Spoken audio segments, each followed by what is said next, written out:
It's time for Side Scrollers with me, Stuttering Craig. You decide when you lose, not other people. And Blabs. I like pickles. And co-hosted by our friends from around the internet. Today with Razor Fist. They want to square that circle so airtight that there will be no contrary opinions whatsoever. And now, broadcasting from our homes, it's time for the #1 gaming and entertainment podcast on God's green earth. It's time for Side Scrollers. 5, 4, 3, 2, 1. Oh, welcome on out to Side Scrollers on YouTube.com and Rumble.com and Twitch.tv. Almost not on Twitch this morning. And I got a story for that in just a second. Happy Monday to you, everybody. Good to see you, man. It's the last week before Christmas break. We will not be live next week, but we are live all this week, which is great, except for poor Blabs, who is out with the sickness today. But she's in the back end, just hanging out. I was going to bring her in, but just know she's trucking along. She said the show must go on. So give it up for Blabs in the chat for being a stud. So it's just me and Raz0r today. Good morning, Raz0r. How are you? I'm good. Better than Blabs. Yes. Blabs, go chill with a nice tall bowl of bat soup. You'll be fine. Yes, the bat soup. It'll heal you up real good. Yeah. So I mentioned at the start, we're live over on Twitch. We nearly weren't live over on Twitch, as when I hit start of the stream today, the irony of all this is that our title today was not valid on Twitch. It had to be reworked. Raz0r, do you know why Not it valid. had to be reworked? I don't know. Were you? Maybe you were talking about something that happened in the Senate this week. No. No, I was not talking about that. The problem with our title was that it included a movie title, Magical Negro. Oh, yeah, And you that'll can't do say it. That'll do it on Negro Twitch. On Twitch, that's right. But if you can, but you can show your boobies on Twitch, which is great. Oh, Well, yes, that's important. That's important. You got to get that top and bottom boob. that's right, man. You know that I'm surprised somebody didn't try to do between like all the way to here, but just blank out the actual nip. You know, I'm sure somebody's done that where you see the wiggle and everything. Somebody had to have. I think that's an opportunity for you right there, right? We could have the Cinemax after 1 a.m. softcore pornography spinoff of Side Scrollers, Side Boobs. There you go. Which some people call the show Side Boobs anyway. So it's all right. Starring Shannon Tweed. And Blabs in the background says, "Don't try it." Well, Blabs contributing without actually being on the show, which is great. I love it. So look, we got a big day. We are live over at Rumble at rumble.com/sidescrollers. I saw a tweet on Rumble from Rumble. It said Dan Bongino, is that his name? Dan Bongino is like he was 1,000 followers away from 3 million over on their platform. So if you guys would like to, I don't know, follow us, we can maybe hit 5,000. I mean, that'd be huge. We'd love that. So head on over and do that. We also have an X account, which you can follow us at Side Scroller Pod. I encourage you to do that, where there's all sorts of clips. And we have an Instagram, don't we, Blabs? You're just being cruel now.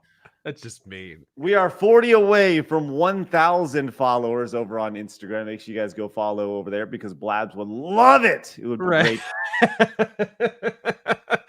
Apparently, we're also 1 follower away from 300 over on Kick, which is great considering, that's awesome. So if you guys want to watch over on Kick, that's great. But the big news is that we are less than 100 subscribers away from 60,000 subscribers over here on YouTube, currently sitting at a sweet 59,925. So that's 75 away. So if you're new, make sure you guys hit the subscribe button.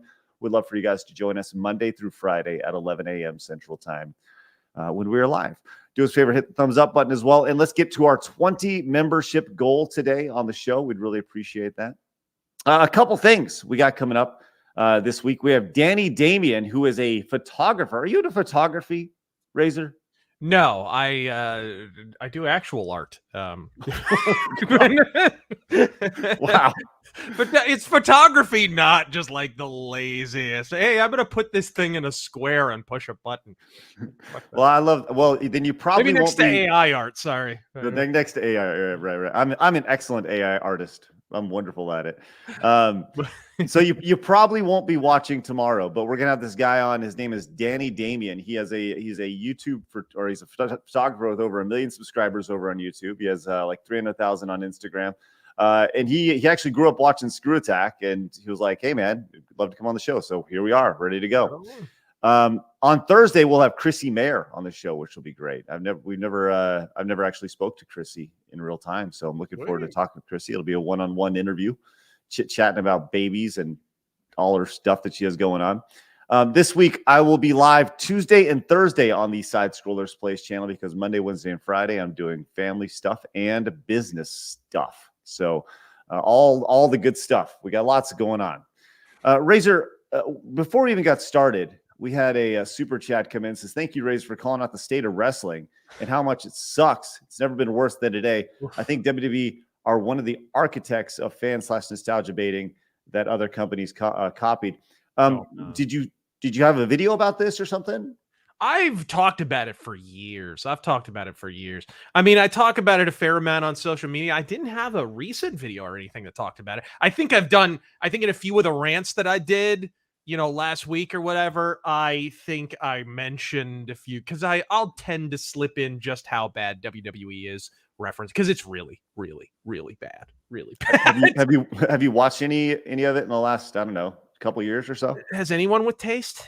It's terrible. It's fucking terrible. 1996 was the lowest ratings for Raw ever, and they're breaking those records right now. Like, right, shattering. So the crazy thing about that, though, is that they're obviously social media didn't exist then, but they're killing it on social media, right? Yeah, but a lot of that I think is astroturfed. I think they're working a lot of people. They're carnies. You gotta understand. Yeah, they're carnies. They're working. I think a lot of their social media interaction is fake. I mean, just straight up, I think it's fake. And then they have basically been making record profits every year by grifting essentially the television networks by leveraging their brand identity, like how recognizable it is, worldwide, and using that to secure these crazy like crossover deals, the streaming deal with Peacock or the renewal with Raw. But now what's starting to happen after several years of doing that in order to make record profits, the networks are actually starting to catch on. Hey, wait a minute. Like, we paid them outlandish sums of money and we're getting 1.5 ratings for Raw. Like, we could put a reality show on, spend nothing on it, and get twice that, if not more, right? And that's for a bad failed reality show. What are we doing here? And so Raw, for the first time ever that I'm aware of, had their asking price denied by the USA Network. USA Network just straight up said, nope, we're not going to meet that price. So come down. And I think they've rejected now 2 of their proposals for the Raw renewal. And before that, of course, the Fox Network, which was a huge deal, they kicked SmackDown off. They canceled it. So now that's on USA again. It's oh man, it's not a great time for the business, but it's one of those businesses, kind of like video games, kind of like comics, where they're just in this gilded bubble of cope, where no matter what happens, they have a rationale for precisely why they're profoundly fucking failing. I think, for me, the product itself, as somebody who grew up with it, I'd say in my late teens, like most people, I was really big in it in the late 90s, early 2000s. And everyone was. It was huge. Right. It was massive. Right. And, the NWO was awesome. It was cool. It was DX was cool. And, WCW versus WWF. There's not, like, AEW was a great thing for the business just for like a year or two, right? Yeah. And now they're just kind of a company. They're not seen as a viable competitor to WWE. They're just this other federation. Yeah. But there hasn't been anything to bring me in. And I thought there would be something like when CM Punk came back to WWF and WWE, and that was what 2-3 weeks ago now, right? His first promo back, I was like, well, I better watch Raw, and I'm sure they saw some sort of. Oh yeah. I'm sure they did. But I tuned in, I watched it, and it was boring. I was like, okay, there's nothing here. How do you fuck this up? If Vince Russo, who I know personally and who used to write the show, by the way, if you ever want to interview him, I think he would love to be on. I think he's freaking great. 1,000%. Like the most controversial dude in pro wrestling. He pointed this out, and he's dead right. He's like, wait a minute, bro. He said bro like 50 times, of course. Listen, CM Punk gets fired on his wedding day by this company, and his first promo back is, I'm home. Right. Blow me! Like, what are you doing? How do you squander that fucking momentum? I do not understand that at all. Like, snatching bankruptcy from the jaws of profitability. You would think he'd come back and say, like, so something effective like, they pay me this bag, I got this contract, and I'm here to destroy this whole thing, and kind of go like go like old school Vince with his NWO. I'm gonna kill it. I'm gonna kill my creation, right? Yeah. Like, I'm gonna inject a poison. I forgot my glasses. Shit. Hold on. No, we're going wrestling today. Yeah. Okay. But it's nuts, man. And what a great question. That, by the way, in the Attitude Era, everyone had sunglasses. Right. Everyone did have sunglasses. The Rock would take his off. I think Stone Cold was the only one who, Stone Cold he started off with those big circle glasses. He didn't did. He? Yes. And Bret Hart had the John Lennon glasses. Yeah. Well, either way, man, who does is the guy he's like my age and he's getting over now for the first time. LA Knight. He's like, he looks like Shawn Michaels 25 years ago with his whole get up and stuff. But man, should we do a wrestling podcast? Good Lord. That's awesome. I love that. We'll have to work a little bit of wrestling into the show every now and then. Because it is going down like the Titanic and it's kind of fun to watch. Wow. That's crazy, man. That's awesome. Emperor Creatine came in at the 10, says, Craig is a fellow Texan and longtime viewer since at least 2006. I was a little baby then. It is with great displeasure and sadness that I inform you a recipe for hot Dr. Pepper exists, and it's real. What? Hot Dr. Pepper? Like hot, or like spicy hot, or temperature hot? Either way, nothing about that sounds good. Yeah, I drew the line at the flaming hot Mountain Dew. What the fuck? What were they thinking? What is... Sorry, give you a little AVG. It's like, what were they thinking? We should get James on here just for those lines. Maybe we'll just we'll be able to take some of his clips and do things like this. Titties. Yeah, it works in so many ways. Try not to read too much into the hand gesture.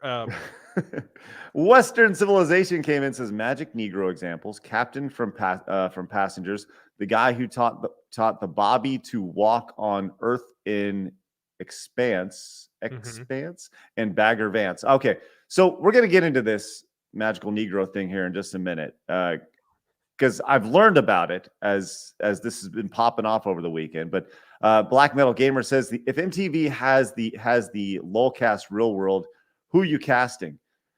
Or the locale? Locale Real World. So that's the podcast with Boogie and it was supposed to be DSP and all that. Man, I don't know. I think just any giant nexus of drama on the internet. So probably you would go, what's Sterling calling itself this day? Jim Sterling? Yeah. Is it Stephanie Sterling? Okay. Yeah. You'd probably go with that. Probably go with the morale officer would probably be Angry Joe. Right.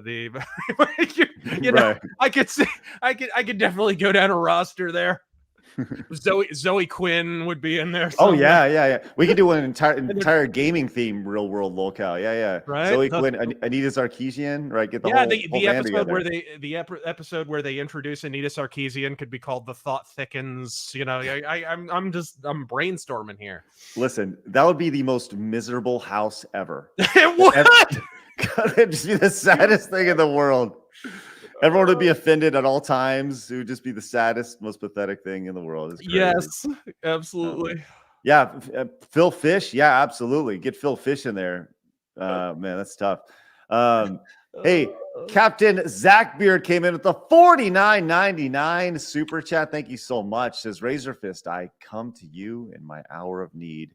In an older video of yours, you held up an omnibus-sized The Shadow book. I must know what book this is. It's not an omnibus. It's a novel, actually, and Godspeed. Thank you for that. It's right behind, right over there, but it's actually about the Shadow radio show, the radio drama. And because the radio drama was on for a really long time, had thousands of episodes. It's called The Shadow, The History and Mystery of the Radio Program. And it's by a guy named Martin Grams Jr., who I have been trying to interview on the Shadowcast a bunch of times. And either I screw up the schedule or he does, or we just can't seem to connect. But he did a book on the Green Hornet show and a bunch of stuff. Lone Ranger. He's like a radio historian kind of, but that's what it is. It's really good too. What do you think of the Shadow movie from 1994? Love it. Do you? Yeah. Okay. Some of the finest trigger discipline Alec Baldwin has ever displayed. I remember seeing that movie, and it's crazy to think that movie's 30 years old now. I remember seeing the movie. Must have been 13, and seeing clips of it, and just him going, "The Shadow knows." Yes. And it was like, okay. Dude, people forget there was a genuine push for that. And did you know there is a fully finished Shadow beat 'em up video game for SNES that was never released? It was supposed to come out in 94 along with the movie. Wow. And the movie came out, didn't do anything, so they canceled a completely finished game. Wow. And it's good.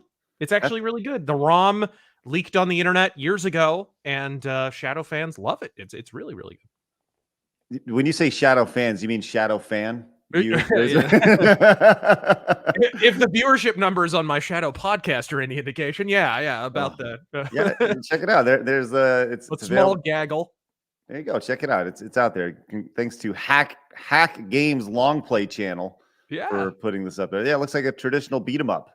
It's good. It's kind of reminds me of like Spider-Man Separation Anxiety or something like that. So it plays. It's by Ocean, actually. Ocean. Oh, it looks like Capcom almost. Yeah. But just with the HUD and everything in it. So interesting. Cool. Well, now we know. Definitely check it out. It is, of course, it was never released, so it's just a ROM floating around on the internet.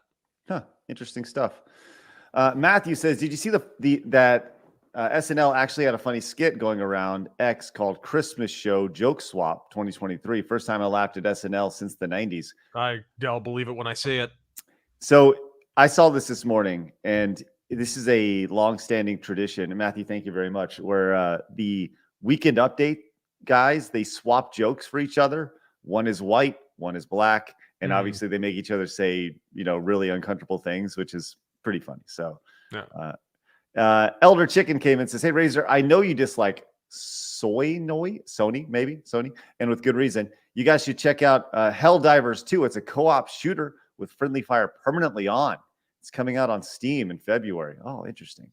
Permanently on, friendly. There were a lot of games, man, when we were growing up where friendly fire was just on by default and you could not turn that shit off. I mean, there were all kinds of games, dude. That was default. Yeah. For sure. The friendly fire that needs to be brought back in more video games, just causing chaos. Shane came in with 10 gifted memberships. Let's go, Shane. Thank you so much. If you guys got gifted a membership, make sure you guys say a thank you to Shane. Really appreciate that. Puts us at 10 for the day. Let's effing go. Love that. Miku says, "You don't like 0-2 CM Punk? What about LA Knight?" Yeah. Is that what he says? Yeah. Isn't it something like that? No. I don't know. I like that his catchphrase is a single word, just like Stone Cold's. What? Right. He's the Lil Jon of professional wrestling. Miku says, "I hope you're ready to face Jim Cornette's ire, Razor." Oh, he blocked me years ago. Really? Years ago. Yeah, I did a video called "Vince Russo Did Not Kill Owen Hart and Jim Cornette's a Hack," something like that. Oh, wow. And it was a rant years ago, and I shit on that deep fried Southern hack so fucking hard. I mean, I demolished that motherfucker. I'm very, very proud of that video, and he caught wind of it, and I got blocked by him. Oh, wow. What if we can facilitate a conversation between Raz0r? It would never and Jim happen, Cornette? bro. He never has conversations with his critics. Never. Vince Russo's been inviting him on his podcast for a calm conversation. In fact, they, who was it? The kayfabe commentaries guy, right? The guy who does all those shoot interviews. He does Kevin Nash's podcast now. Yeah. Sean Oliver. Yes, Sean Oliver. He tried to organize a charity debate, and he had a great charity lined up. What is it? Cauliflower Alley. It's for pro wrestlers who are retired and don't have a nest egg. They don't have anything to fall back on for their medical expenses.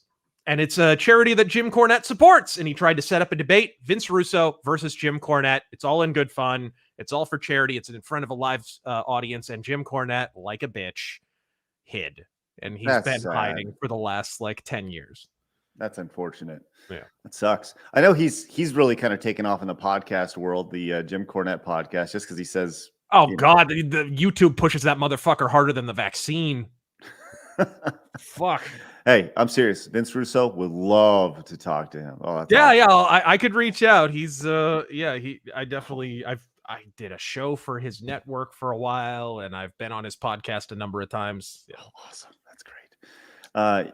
Elder Chicken came back and says, "Hey, Raz0r, I know you don't care for 40K, but do you agree with Arch that Warhammer 40K is a fundamentally right-wing setting? I think I know what he means by that, but I would like to hear your thoughts."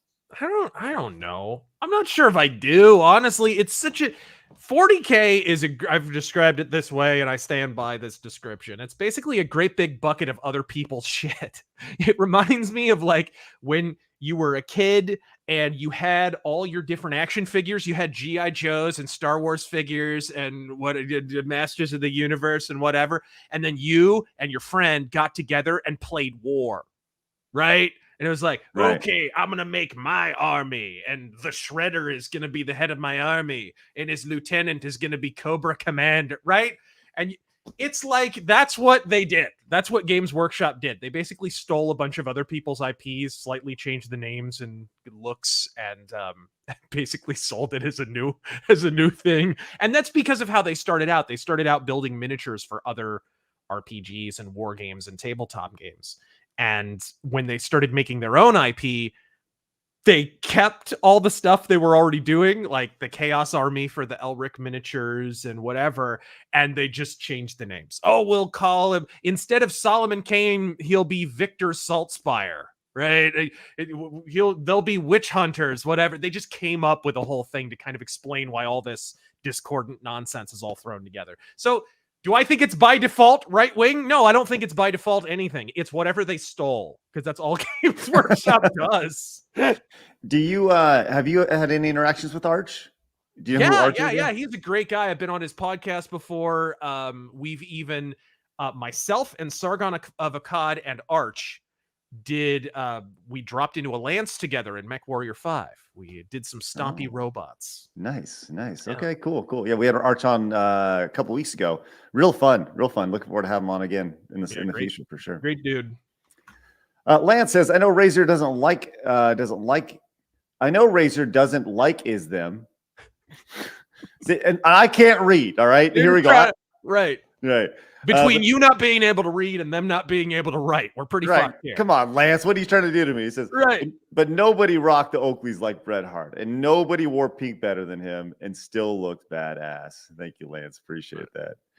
Alan came in, says, I thought that movie was about mystical legs because the mystical knee grows. The magical knee grows. I say magical and mystical. Yes.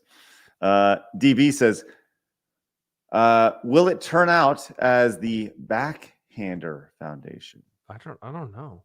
I think to hear some of the people backstage tell it, I think the only charity Jim Cornette supports is the Wife Swap Foundation. Oh no! You hear about all that? No, I didn't. Miku said, "What was his name again, chat?" Oh my! I'm not reading any of that. Miku. You're trying to make me read all good stuff. All right, there you go, Miku. Thank you. And Emperor says, CM Punk is a jabroni, Gene Mean. I put here. Go ahead, Raz0r. CM Punk is jabroni, Gene Mean. I put him in the camouflage, break his back, make him humble. Fucking brilliant, man. Iran #1, USA.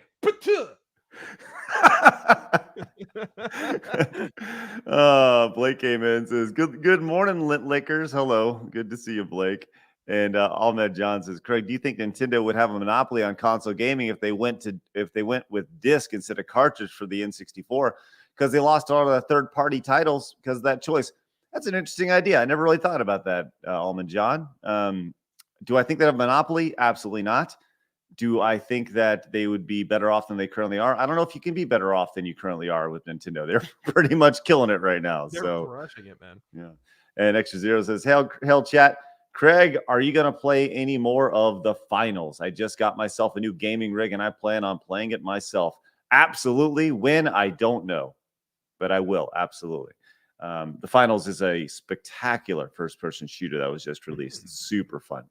All right, let's get into this stuff. We got a lot to talk about today. If you guys are just popping in, Blabs is not with us today. She is down and out with the flu, but she is in the background. You can see her. Here she is right there. She's right there, but she's not here. She's doing such a great job hanging out in the background. Good on Blabs. So get the thumbs up button if you appreciate Blabs. Blabs is being seen but not heard, like any good woman. No, I'm kidding. I'm kidding. Boy. It's fine. It's Hey, by the way, we are now live over on Twitch, which is great. Congratulations. And Blabs has confirmed in the background that she is indeed making sandwiches. Yes. By the way, I'm not. This is her saying this right now, so I'm just letting you know. All right, it's time for my favorite segment, your favorite segment, everybody in the world's favorite segment. It's time for Hard News.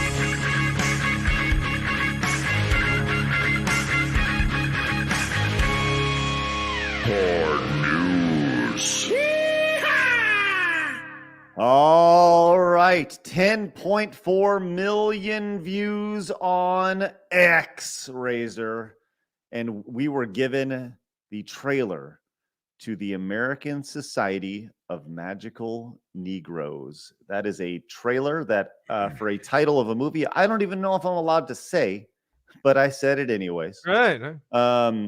Because some people get offended. You know what? Who cares if people get offended?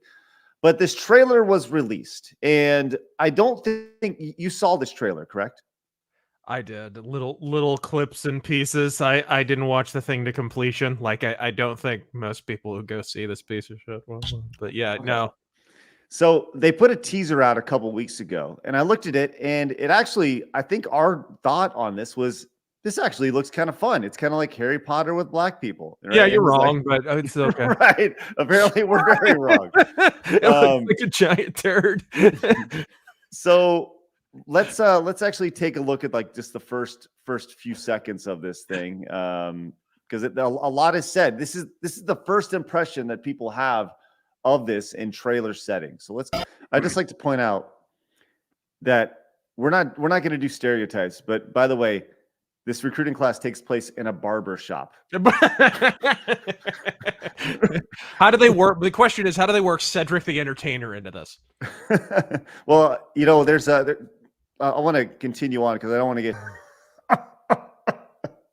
So this whole thing is built around these American Society of Magical Negroes fighting white discomfort, apparently. Wow. And their job is to make white people feel good, apparently. That's the thought process on here. Now, okay, I didn't know about this, but apparently this is full title.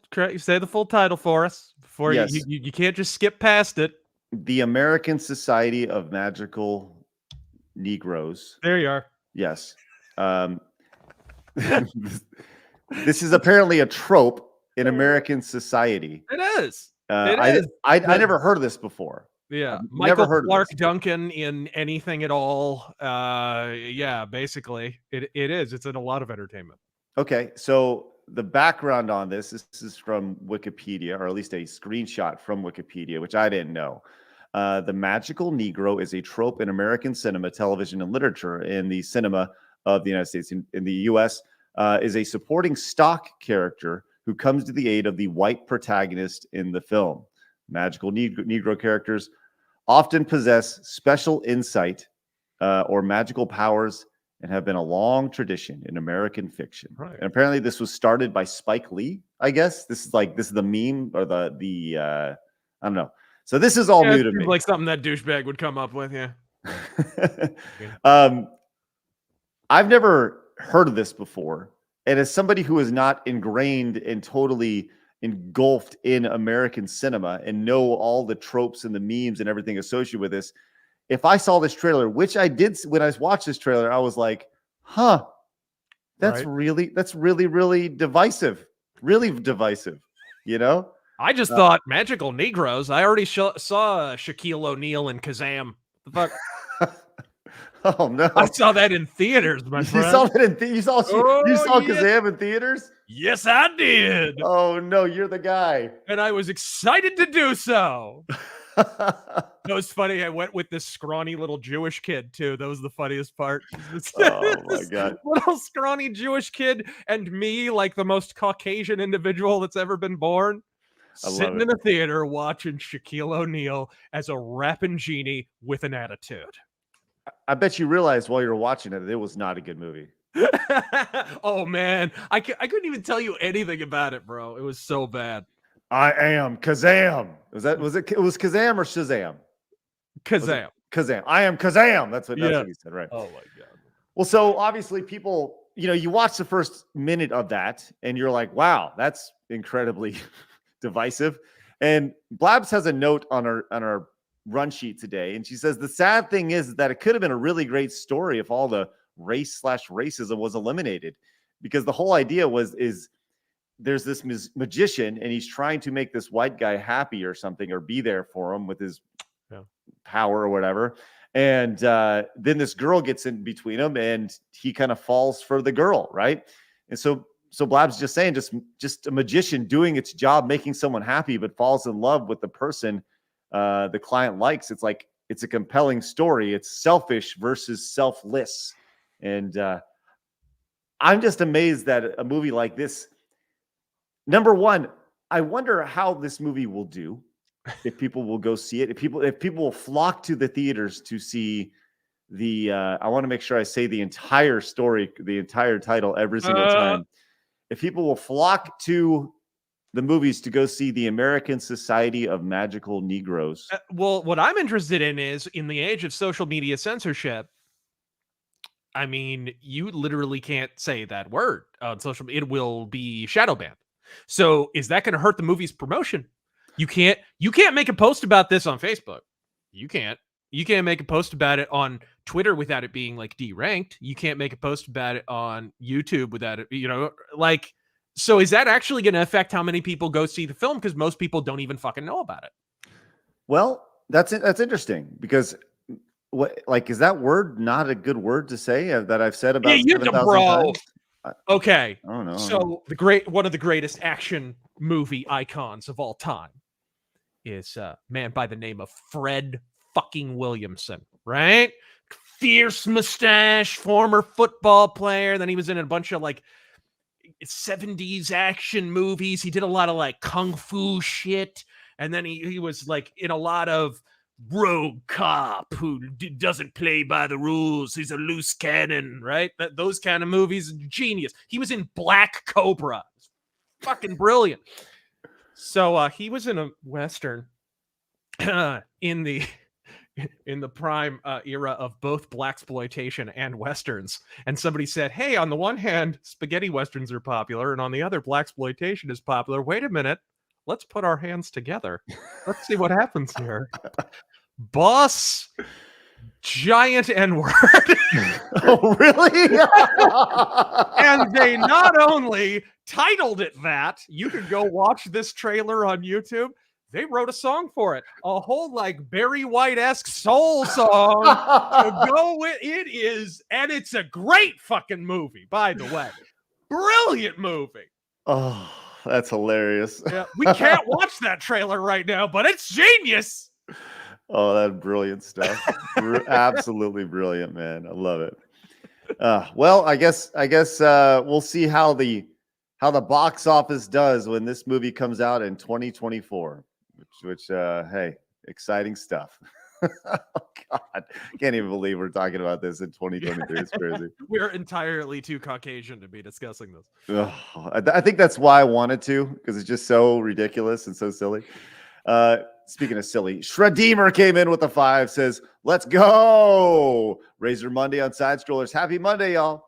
Raz0r, favorite Battletech Merc company, and why is it Grey Death Legion? Go. Hanson's Rough Riders. Well, now you know. Now Yep. you know. The Redneck Ram came in with the $100 super chat. Says, Merry Christmas, guys. Come on, Raz0r. Get in the spirit and let us see them chesticles like your Twitch girl. If you do, I'll let you square my circle like a step. My Like a step in the country 'tis of the sweet land of sodomy. Anyway, sorry. Oh my God. What? Did you without getting too far into that, did you see the guy was like, you made me do this. He was playing like the victim card and all that. Oh, it's just crazy. It's just insane. Oh my God, it's so I just, with an entire political class devoted to the principle of opposing oil production, it's just nice to know something's getting drilled. I apologize. Literally had to perk up from the back there. That was a great line. Oh man, Redneck Ram, thank you so much for your ridiculous super chat. Really appreciate that. Oh my God. Sal says even the most racist can't match Hollywood racism. By the way, I have to lower my voice a little bit because all my kids just got home, so I can't talk about all the spice. Thank you, Sal. Black Metal Gamer says, can't wait to see Basketball Mages Society. The Society of Basketball Americans. Elder Chicken says, that trailer gave me internal hemorrhaging. Just, and Matthew came in and says, when will Craig walk around in the bayou with Raz0r and Taryn? Taryn Joel talking about alligators and other teams in Shadow. Hunt Showdown. Or in Hunt Shadow. In Hunt Showdown. When am I going to do that? It's it's a cool game. You should play it. That's cool. You want to be in the old zombie outbreak in the Old West. You're in a team, and pretty much every gun kills in one hit. It's PvP, PvE, and everyone in the world and the entire map wants to kill you. It's brutal in the best possible way. It's murder. Awesome. Sounds great. Sounds great. Alan says Stephen King had a magical in The Shining. He has them in a lot of his books. He does. The Green Mile, and yep, absolutely. Stephen King, huh? You should follow him on Twitter. See what he has to say. Yeah, he's got an interesting Twitter feed for someone who does that. I don't know. Interesting. Miku says, hey, wait a minute. Is Mace Windu a magical Negro?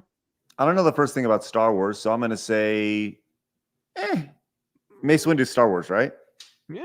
Okay, I don't know. That's a good question for the chat. Could be. Yeah. Mika says, as a black person, I can tell you walking down the hood late at night is much more dangerous than whatever boogeyman these people are spouting. Thank you, Miku. Appreciate that. And congratulations on your skin color. I don't know. What do you say? You're hereditary. I don't know. Congrats on your suntan. That's right. Thank you, Miku. Appreciate that greatly. All right, let's move on to the story that just won't stinking end. I look back, the first time we talked about this was over a month ago, and the story just continues to drip and drip and drip and drip. We are talking about the Completionist and his charity story, and how there's, oh my gosh. Okay, so quick recap. Completionist has this charity for 10 years. Didn't give any of the money to where they said it was going to go, held it in a bank account, got called out on it, panicked. A couple of videos were released, made him look really bad. He released a video, didn't bring any receipts, and it's really just been a very bad situation across the board. It makes charities look bad. It makes YouTubers with charities look bad. This doesn't help either, as there was a call between Carl and Mudahar and the Completionist, a three-way call, which was featured in those videos. And that was recorded as it rightfully should have been in any sort of setting like that. So it was recorded, and Carl Jobst released on his Discord a snippet of it. And it's pretty crazy to hear. Now, I think it actually makes a lot of sense because what you're listening to is a guy who's seeing his entire life go up in flames at this point. But let's go and listen to this about 1 minute and 30 seconds of this conversation here as to what happens, because this is a lot here. And like I said, the story just won't end. The last thing I want to do is ruin the legacy of my family, of my mom and her memory, especially because this is such a personal thing for the last 25 years of my life. I'm not trying to be like, do you guys want money to help me hide this? It's not what this is at all. Which is always like one of those things where you go, this is not what I'm doing, by the way. Right. But here we are. So he's like, so if a guy who knew a guy sauntered by and offered you a great big bag of money and a big Scrooge McDuck money bin, right. theoretically, would you dive headfirst into it and do the fucking backstroke? Which, by the way, I'm not offering that, by the way. Which is absolutely not happening, theoretically, possibly in Minecraft. I'm just saying, maybe. Continue. Money to help me hide this? It's not what this is at all.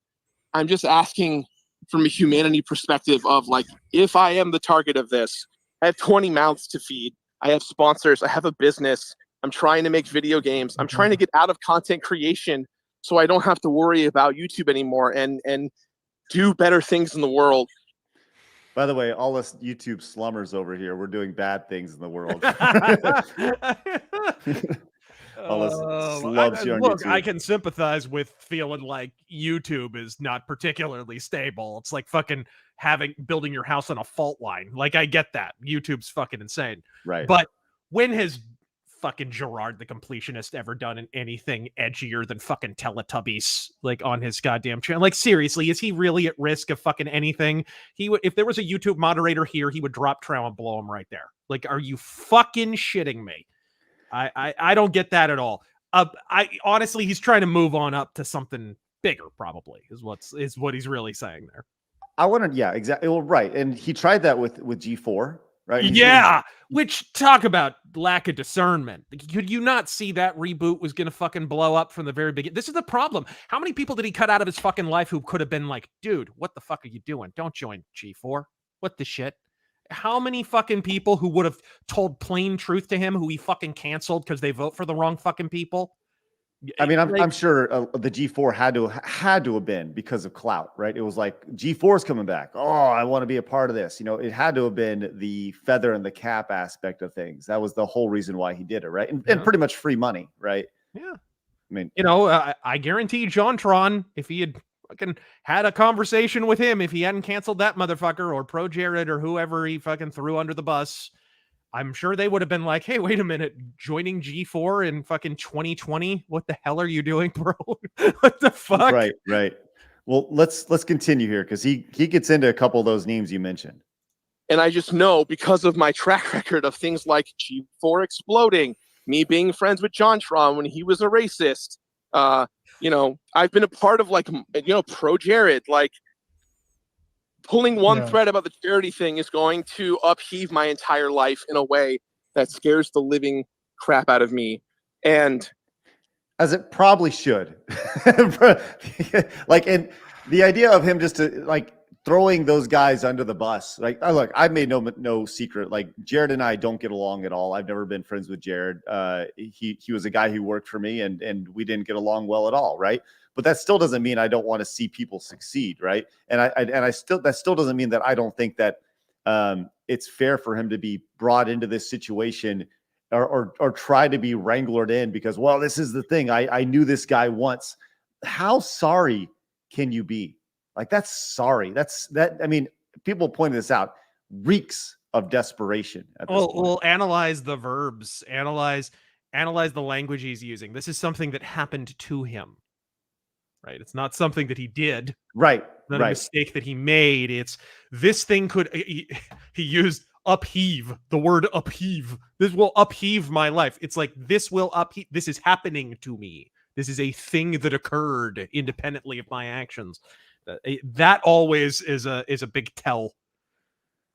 Right. And this is something that he came out initially, was like, I take responsibility for it. Right. But now he's playing what do I need to do to make sure this doesn't get out aspect of things. And he's absolutely scared. And you hear this, you can tell he's like trembling as he's saying this, because this is a man reeking of desperation at this point.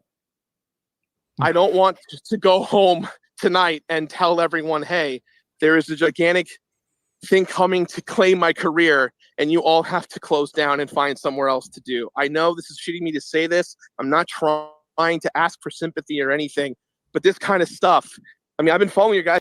Actually, yes, he is. He actually is asking for sympathy in this situation. 100%. I have 20 mouths to feed. I have this, I've been associated with all these things. Oh, sorry. This is stuff for years. The stuff with Billy Mitchell, Carl, the stuff that you've done, Muto, with tons of content creators over the years. Like, there's no nuance to this. People are going to see this and they're going to immediately go, that Gerard guy who's been nice to a bunch of people actually isn't very nice overall. Fuck him. Let's get rid of him. And that's where it ends. And you know what? He's right. He's right. And I think that's the crazy thing. I've had a wait and see with this the entire time. I try not to jump on people in these type of situations, but this is, it's honestly sad. Gerard has always been nice to me, and people see me like my tweet on this was like, if this is real, even, and that's even crazy to say, like with all the AI stuff that's out there, but like, holy crap. Right. And this may be one of the last, like, think about it. This may be one of the last kind of internet controversies before AI makes all these kind of things completely unreliable. Right. Yeah. And exactly. That's kind of where we're at now. There are some things in this that obviously the Discord, glitching and stuff that I don't think you can really replicate with AI yet. Maybe you can, but I don't know. But like, even me just saying like, hey, if this is real, this is really bad. But some people are like, oh, you simp, if it's real, of course it's real, But like I've said all along, like if he's done bad things, which it's obvious that he's done, send him to jail, give him some sort of punishment. He absolutely deserves it. But I don't think it's fair for him, especially in that setting, to kind of throw other people under the bus. JonTron, when he was racist, like when he was, it just matter of factly, like there's no debate to be had on that subject. A complete asshole move. Although you wonder what the prelude to that conversation was. Were the other hosts calling him racist too? Because the guys that are interviewing him and the guys who made these videos are giant floppy knobs too. So they could very well have called JonTron racist before that. Yeah, maybe. I don't think it's necessarily true, but either way, Gerard even agreeing with it is fucking retarded. Yeah, I've never had any interaction with Carl or Mutahar before, so I don't really know about them, and but they've also made no bones about it. This is the one thing I appreciate about Carl. I saw a post that he made. He's like, "Look, I make videos to make money, right? That's what I do for a living," and he's not hiding behind the idea that he's like trying to be some, I'm doing this for charity. I'm doing this for whatever. He's like, no, I make these videos to make money. And this is a subject that people obviously care about. And it's, like I said, this has been an ongoing story for a month. And it's just, you wonder if he'll ever be able to recover from this. When I say he, I mean the completionist, Gerard. You know what he needs? He needs a rapping genie with an attitude. Oh, good call. God. Man, hey, Kobe, pass the ball, Kobe. do you think that he'll we'll ever see Gerard come back in any way, shape, or form from this, or is he done? If he continues to react, honestly, a lot of this is entirely his making through his reaction. That's really what it is. Honestly, yeah, the initial drama tornado or whatever would have hit him really hard, he might well have taken a hit to his income. But his complete non-reaction, lack of taking any responsibility, the kind of combative video that he put out where he didn't have any receipts really, so the combative nature and tone wasn't really justified, right? When Pro Jared put out his video and was like, receipt, like longer receipt than fucking Circuit City. You remember those motherfuckers? Here he had like some kind of license for actually being like, yeah, well, leave me the fuck alone because I have all the receipts you could fucking ask for. Right. Gerard didn't really have that in that video. He kind of explained context and like he kept explaining definitions of words and things, and it's like, okay. And then at the end, he was just like, I will not stand idly by and blah, blah, blah. He did that standard thing. It seemed totally unjustified.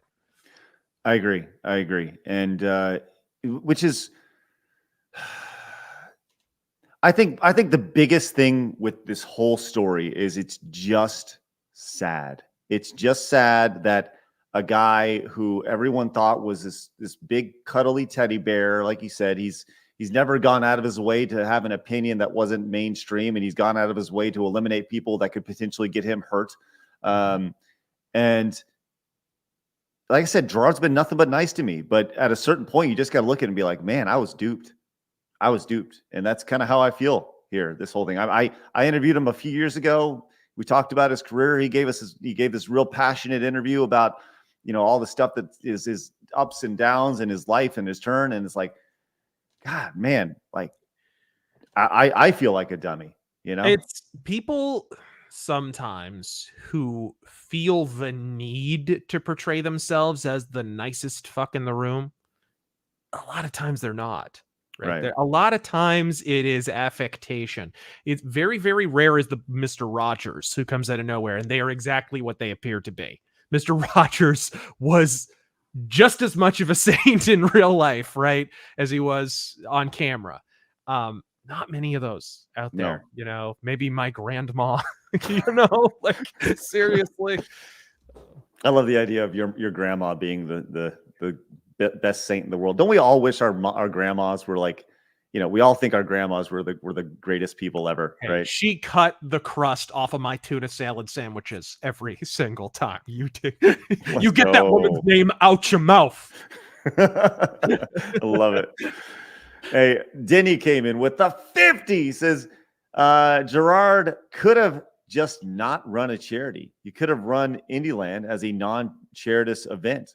It would have been just as successful, and he'd have $60,000. In a different world, he could have bought a yacht this year, and nobody would have cared. This is all true. He could have just been like, "Hey, we're supporting these indie games, and we're going to do it because we like it. And by the way, we're charitable. We're doing it because we want to make money." And you're right, Denny. Very good. Thank you, Denny. We'll get you on the wall, my dude. Also, Matthew. If he wanted to defraud a charity, he should have gotten into government. I'm just saying. Oh my gosh. Hey, Raz0r, what are your thoughts on taxes? Just kidding. Welcome to a special 9.5 hour edition of Side Scroller. Right. Hey, and Matthew came in with the 100 Canadian dollar super chat. Says Gerard made his bed and now he has to sleep in it. I don't understand why people aren't like that anymore. When you make a mistake, you have to own the mistake. I understand it's crazy, and sometimes I pass blame off to other people, but we have to be better. Yes, do and be better. Thank you, Matthew. Appreciate that. Yep, the accountability complex is something that is all across society these days, man. Just the inability for people to take that responsibility when they mess up. And I think that's the thing about this, with this whole thing. If you just would have been like, yeah, I messed up and I really screwed up and I'm sorry. We're going to get rid of the charity. We're going to do all this stuff. And I begged and I pleaded. And do the old South Park naked on a bearskin rug. We're sorry. We're sorry. Diddy, Matthew, thank you very much. Let's get you on the wall right there. Oh my gosh, that's awesome. Oh, we got more to go. Hold on. I'm going to add them at the end of the stream because without Blabs here, because he's got the flu. If you guys are just popping in, Blabs has the flu. it leaves you on an island by yourself, which is something I don't want to do. Lance says, if Mace Windu is a magical jogger, Palpatine wouldn't have zapped him out the window. Mercenary says, did you see my Twitter to you, Raz0r? Also, Gerard, I almost feel sorry for him, but he's bringing this all on himself. Now he makes all charities look bad, right? Yeah. I didn't, unfortunately. I was not on Twitter much yesterday, so. Good for you. I went the full weekend without getting on Twitter. It was awesome. I almost did. Yeah, it's crazy. James says, Gerard has dug himself so deep a hole, he's pleading with the Balrog. Fly, you fools. The Randman says, bet he thought getting caught the frost fire was the worst. Getting caught in the frost fire was the worst thing that could have happened in his career. Bro, he got off scot-free on that. That motherfucker was applauding and go off. That was him. Right. That was him. Everyone was like, oh, he's just. When that happened, I kept pointing that out, and people were like, no, that was the other people on the panel. No, right. Absolutely not. This whole thing, man. This whole thing is just silly. Just absolutely silly. It's crazy. Gear says, completionist charity fraud is as disgusting as Angry Joe's evil deeds to Eric July and Night's Watch Australia. What is that about? I don't even know what that is. Do you have any idea what that is? No? Don't know. Thanks, Gear. No idea. Bass player says, here's an idea. Don't throw people you used to work with under the bus. Good policy. Good policy. Thanks, bass player. Miku says, see, Craig, you can comment on blacks. See JonTron. Thank you, Miku. Garpy says, is that what JonTron was talking about? Magical Negroes? I don't even know what happened with JonTron. I legitimately don't know. I forget. I don't know. I never really followed all that drama. I know he got canceled real hard though. Yeah, I know that. I mean, he's doing pretty well for himself these days, I believe. Because he disconnected from the internet and went and did this little thing called living his fucking life. Yeah. People who tend to do that tend to be pretty mentally sound. Well, he's back on YouTube. He has 6 million subscribers, and his last video has 1.5 million views. So, and he kind of drops videos whenever he wants to. I love that theorem. Yeah. I absolutely love that. It's great. Scarpy is a supercalifragilisticexpialidocious. I got that. Scarfy, come on. Com says, the irony that normal boots stood in an ivory tower over JonTron when we've all learned that they are much worse than him. Good old normal boots. Yes. The spin-off from Screw Attack, where all that's pretty much how it started. Was they weren't featured on Screw Attack, so that's how normal boots started. Extra Zero says, despite Gerard being a crook, I think it's wrong removing him from Sea of Stars. I hate digital games censoring / alteration. Another slippery slope. I will agree with that. Did you see that they removed him from the game? Yeah, which is interesting. I don't know what that's about. It was one of those like, look at how good we are. The clutching of the pearls type of thing. Yeah. Olympus. Wow, you guys have been outstanding. But that's dude. How many people did he cut out of his life that wouldn't have done that?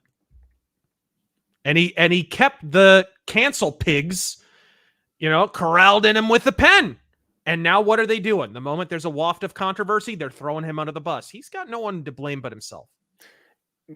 God, there's so much truth in what you just said. The idea that the virtue signaling never stops, and they'll just throw you right under the bus. It's like, I know there are people around me that if there were some cancellation attempt, they would stand on principle. No, I know that person. I know that didn't happen. I know X, Y, and Z. Some of them might have been there. They will actually vouch for you. But man, if you try and glom on to the virtue signalers, man, you're one bad day away from them using you to virtue signal. You're going to be the ammunition in their great big virtue signal cannon. God, man, what a statement. And you're 100% right. And that's the thing about it, is people are jerks. I'll tell you what, Raz0r, you can go and read this one from Olympus, Golem of Light. Thank you very much. On the 10th day of Christmas, Raz0r gave to us 10 magical Negroes, 9 body pillows, 8 fruity frogs, 7 misread super chats. You got to work on your pentameter there, buddy. 6 German clouds, 5 FUI was rights, 4 4-inch boot heels, 3 Battletech mechs, 2 yellow flags, and a hero cape in a pear tree. There we are. That's wonderful. Very good. Very nice. Thank you, Olympus. Appreciate that. That is spectacular. Kelly also gifted 5 memberships to the channel. You guys have been extremely generous today. Thank you very much, Kelly. That currently sits us at 15 for the day. Our goal is obviously 20. Grove came in. Says Grove Clearer. Grover Clear Grove. Thanks. Shut up, Raz0r. In the sage words of Scott Steiner. No, I was laughing at the super chat. I read it ahead. Oh, go ahead. In the sage words of Scott Steiner, you out here trying to get the simpy of the people? Well, you don't get my simpy at all. I would have had a hard time with that one for sure. So thank you for reading that. Thanks, girl. Give it on personality, says JohnTron 1. Also, thoughts on Arlington removal. The thing that bugs me the most is it was a reconciliation monument. I mean, if that isn't just weapons grade 2023, I don't know what is. Hey, here's a monument so that the North and South and the Civil War can reconcile. Let's tear that fucking thing down. Who wants unity? Wait, what? I missed this. What happened? In Arlington, reconciliation monument. It had, because it's a reconciliation monument, it's going to honor both sides of the war. So it's North and South represented in the monument. So it's getting removed. Oh my gosh, what is wrong with people? Just totally rewriting history. It's crazy. Yeah. Oh my gosh. Ridiculous. Tomac came in with the $50 super chat. You guys have been crazy. He says, Raz0r, how do you feel about the Wild Arms games? I have been. Those games are on sale. I've heard they're good, but I never played them, so I don't know. It's like a Western turn-based RPG, right? Western cowboy turn-based kind of. If it's the game I'm thinking about, isn't there a game? If that was a Super Nintendo game, which I think is available on maybe I'm totally thinking of a wrong game. I think it's on the Switch Online. Let me look really quick. Wild Arms, I believe, was like a shooter that was kind of like a third-person shooter that was. Let me see if I can find it real quick. You okay, Craig? Wild Guns. That's what I'm thinking of. Wild Guns is the game I'm thinking of. Okay, I got you. You got yes. Sorry, I got those wild and guns and arms and all sorts of stuff. Tomac, thank you very much. It's like a cowboy JRPG, if I remember correctly. Wild Arms. Yeah. And Demabble says DSP outlives another one. What world is this? He will outlive everybody. Super Bear says he is the cancel pig. Oh my gosh. What kind of S did they say to make him feel comfortable enough to be this frank and with the people who could be seen as destroying him before that clip started? Yeah, they must have made him feel really comfortable for him to be able to talk like that. For sure. Yeah, I do wonder the context of that clip, because what you'd have to be out of your mind to, hey, the guys who are trying to cancel me, I'm going to go ahead and have a frank and open recorded phone conversation with them that could, they could record at any time. There's nothing I can do to stop that. Like, what the fuck, bro? Aaron says, I was attacked for simply asking questions about the recording. They insulted me for being conservative. Does that mean the attacks are coming from the left? Interesting. I don't know, Aaron. I don't know. But yes, if you're on the wrong side of things, you will be attacked. We understand that. And everybody's out to attack everybody at all times. All right, let's move on to our next story here. We'll get Please, to everyone. God. Yes, we'll get to everyone's super chats here in just a minute. Thank you guys very much for your support. Genuinely appreciate it today. All right, next story. This is interesting. A new Sony patent would automatically adjust the difficulty of games in real time based on the player's skill levels. What are your thoughts on this? Game journalism mode for every game ever. Yes. Finally. It says the Sony. Oh no, go ahead. I was going to say the Sony patent wants to automatically adjust the difficulty of games in real time based on players' skill levels. It talks about simulating The difficulty organically, a player weak in a certain thing won't see a spike in difficulty there. A similar system has been used in a few titles, and they want to expand it out further. Yeah, this is like kind of an interesting idea in theory, but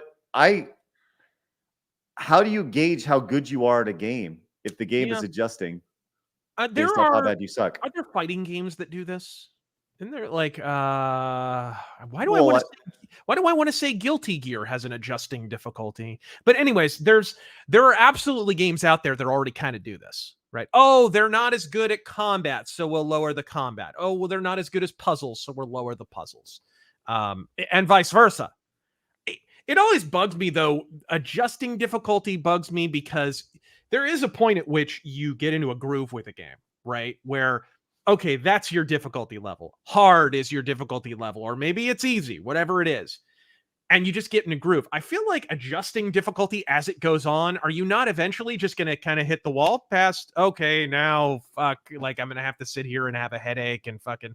Like it kind of takes you out of the rhythm of the game. That would be my only concern, in addition to utterly gimping the experience for retards. Sorry, we can't say retards anymore. You can say what you like. You can say magical Negro retards. I think it's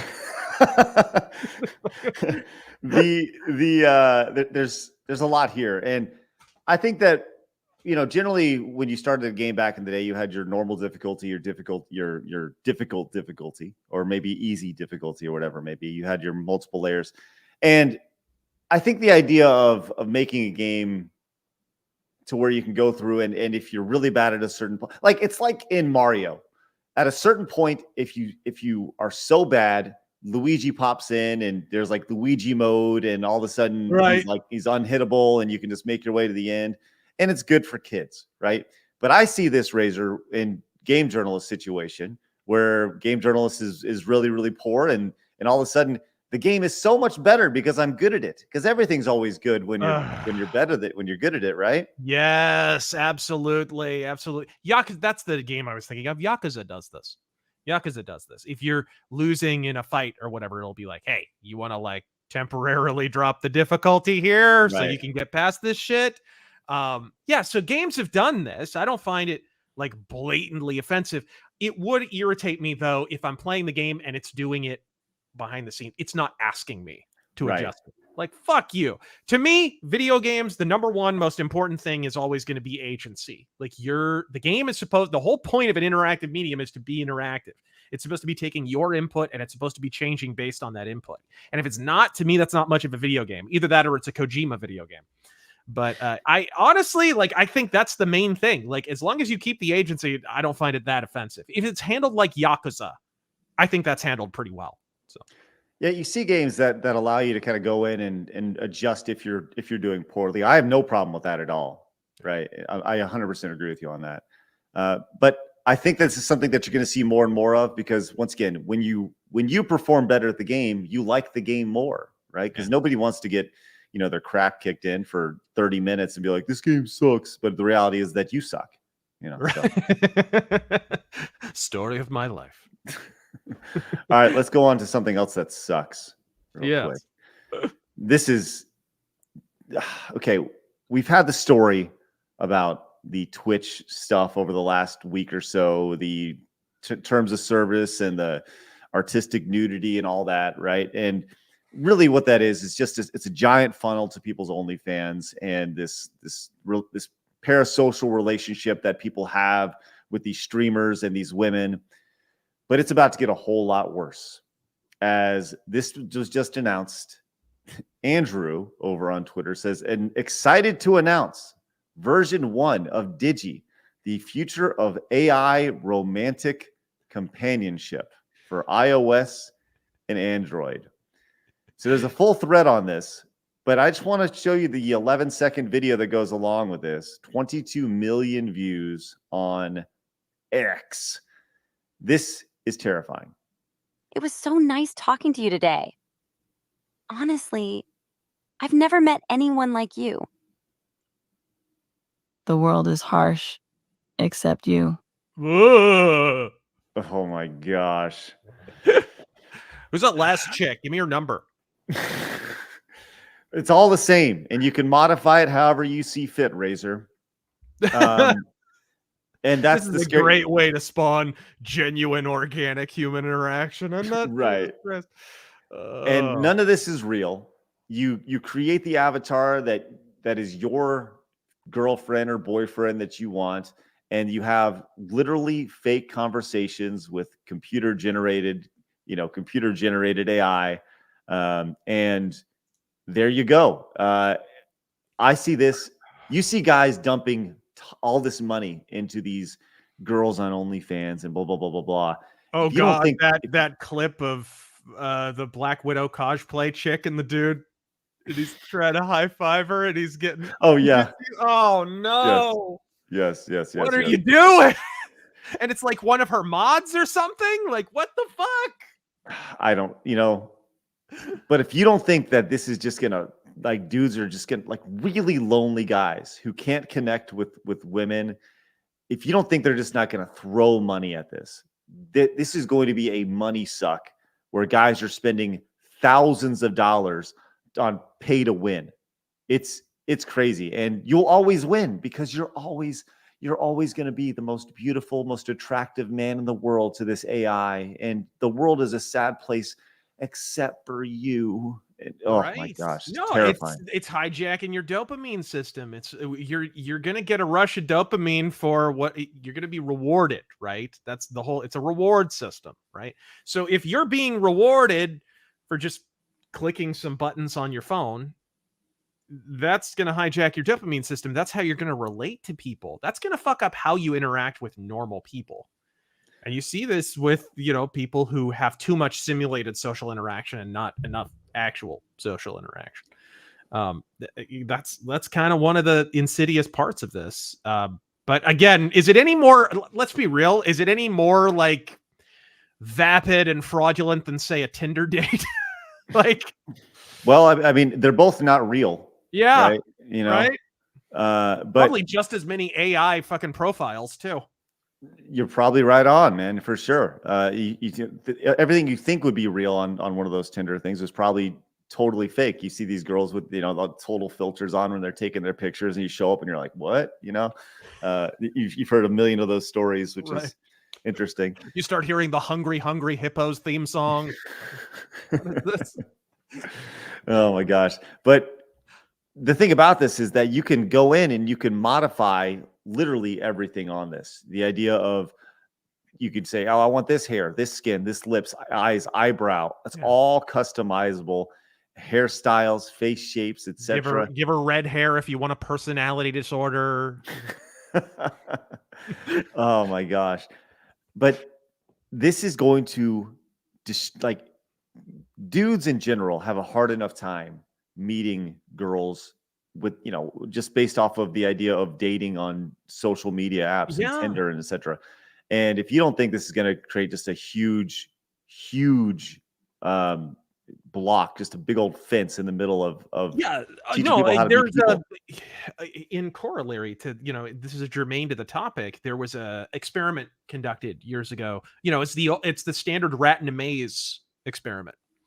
And they hooked up electrodes to this rat's brain, and they could stimulate his reward response if he hit a button that was in right next to his bedding in his cage, or he could go through the maze and go find the cheese like he'd been trained to do a million times. And before he realizes what the button does, he's going and getting that cheese every single time. Once he realizes the button stimulates the exact same reward response, he sits there and hits the button all day long until he starves to death. And that's essentially what you're doing when you rewire your dopamine system. When you're doing this for social interaction, I think is even more perilous in a way, because you're not getting the standard reward response from just talking to chicks. You gotta get out there and actually talk to them. If you're getting the same reward for doing nothing, I think that's kind of an element of MGTOW to a degree. Not that I don't sympathize with guys having issues with chicks, but I think this is kind of a perfect storm. It's sad. It's sad more than anything else. And this is where it's going to be in 6 months from now. Man, we'll see where we're at in the summer of 2024 with this insanity, because there's some buzz around this, and there are a lot of lonely guys, man. There are a lot of lonely guys out there. All right. Many of which are in the chat. No. I kid. Blabs, poll in the chat, please. Are you a lonely guy? Summer of lonely heart. Anyway, Hey, well, actually, we have a poll right now. Will you date AI lady? 75% said no, which means 20. We found the lonely guys in the chat. 25%, which there they are. Oh, that's awesome. All right, let's go to our next story here. Hey, Raz0r. Hey, did you watch One Piece on Netflix, the live action remake? I went some distance out of my way to avoid it. Did you? Did you watch? Do you like One Piece, the original anime? I think it's a piece of something. Okay. Well, I'll tell you what. What's interesting about this is the One Piece live action remake was on Netflix, and it was very successful. It got a lot of people into it. Yeah, I heard people really liked it. I saw it. I loved it. As somebody who's never seen One Piece or any sort of anime, anything, I thought it was really fun. I thought it was a really fun story. There wasn't anything like it was just a story about people, and there wasn't any of the extracurricular stuff that we've had, which I really appreciated. You know, which is rare for Netflix. Yes, very rare for Netflix. And I watched it, and you know, some people who are like super hardcore, they're like, well, they missed a lot of stuff, whatever. It's like I don't understand where that's coming from, and I didn't really see anything woke about it. And maybe that's just me, but maybe I'm just totally wrong. I enjoyed it. If there is something that I missed, please tell me. I mean, I didn't really look too far into it, but it was such a success that they went from an anime to a live action to now going back to an anime, as a One Piece anime has been announced based off of the live action that is based off of the anime. Oh my God. Oh my God. That's incredible. Real-time remakes. You know what this reminds me of? You ever watch Mad TV? Yes. Back in the day, they did this gag where they were making fun of how VH1 back in the day would do their I love the 70s. I love the 80s. And they'd have the panel of people who had the little picture-in-picture, and they were talking. Right. It was always some washed-up celebrity. It was like Flavor Flav or some shit. And they'd be commenting on this thing or that thing that happened in the 80s or 90s. And the skit is that time keeps moving forward. It starts out at like, I love the 60s, then it gets through the 70s, 80s, 90s, and this episode is in like the early 2000s. So they get to the early 2000s, and then it's literally just picture-in-picture of the same fucking person at the same time, right? That's what it reminds me of. They're just going to make the remake before the damn thing even comes out. Oh, yeah, it's awesome.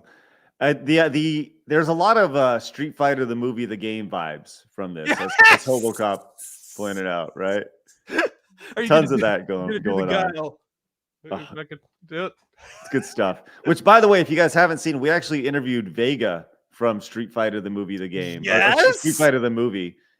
He was awesome. He was really cool. My favorite Street Fighter character, man. Vega? Oh, yes. Well, where do you think the name Razor Fist comes from, at least in part? Well, you got to go in and you got to check out that interview then. And he had the claw, or he had the face mask and everything. It was great. Let him keep it. Well, I don't know if they let him, but he has it. So it was great. Yeah. And I think we're going to try to have... you had that guy from, what was it, the Fugees or what the fuck? The guy from, remember Legend of Chun-Li? They had, right. What the fuck was it? The guy who sings with Fergie. Right, yeah, I know who you're talking about. Yeah.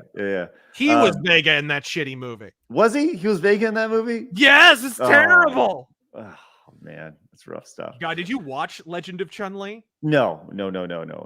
Fucking Balrog. The plot of the movie is that Chun-Li's on a mission of revenge because Balrog comes to her house and punches her dad and gives him cancer. What? Balrog gives Chun-Li's dad punch cancer. I feel like I need to watch this now.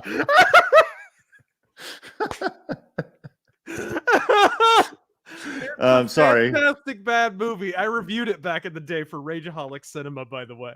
It's like it's one of those where you go like, I'm sorry, sir. You have 6 months. You've been diagnosed with punch cancer. Yeah, I'm afraid it's a particularly virulent strain.